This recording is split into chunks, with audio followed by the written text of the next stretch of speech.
Now talking about the user management. First, if you wanted to see what is the current logged in user, you are going to use who am I command. So if I type who, we have the 3 users, and if you wanted to know which is the currently logged in, you can use the who am I, then it would be the root user. Then if you wanted to add a new user, that I have said, like I have one user Vikas is added, then you have to use add user and the name Vikas1. Hit enter, user is added.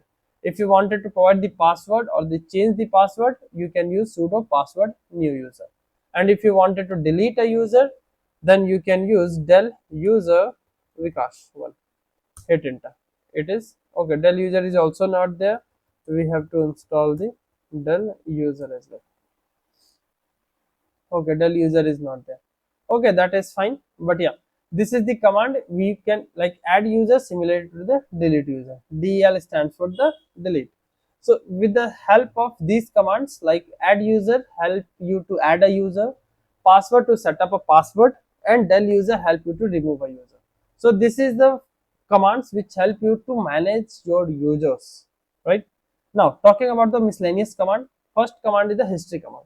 So I'll let you know the history command later. Okay, these are the 3 commands. Clear command, that we have write a lot of time. If you write the clear command, it will clear the screen. If you wanted to echo something, like show some output over there, you can use the echo command. If you hit enter, it will show you the echo, right? Hello.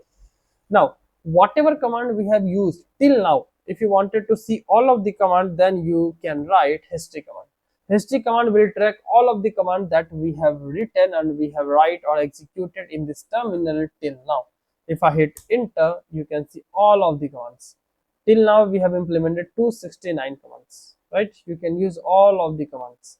So history command will help you to view the command history. Clear command clear the terminal screen, and echo command print text to the terminal.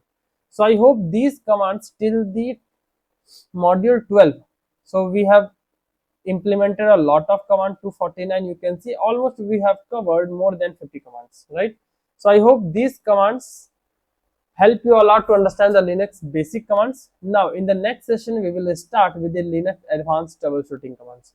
So if you like this session, please let us know. If you have any doubt, let us know and we will try to help you out as soon as possible.